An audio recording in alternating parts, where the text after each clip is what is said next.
আমাদের বাড়ির 14তম কালী পুজোতে তোমাদের স্বাগত। প্রতিমা নিরঞ্জনের আগে মাকে বরণ করতে হয়, আর কি কি নিয়ম থাকে চলো দেখে নিই। আলপনা দেওয়া হয়েছিল মায়ের ঘট বসানোর জন্য।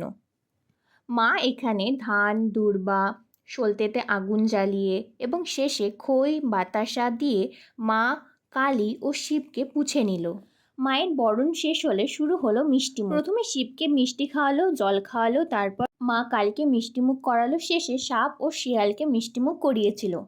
এরপর দিদি আর বাকিরা সবাই একে একে গিয়ে মিষ্টিমুখ করালাম। মিষ্টিমুখ করার পর্ব শেষ হলে যেমন সব পুজোতে বিসর্জনের আগে মাকে সিঁদুর পরিয়ে সিঁদুর খেলা হয়, আনন্দে মাকে বিদায় করা হয়, তেমনি মাও সিঁদুর পরিয়ে দিল।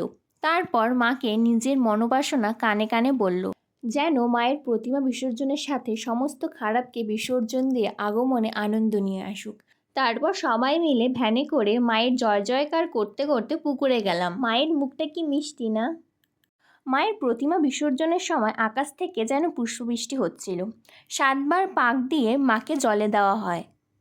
শেষ মানেই শুরু হবে।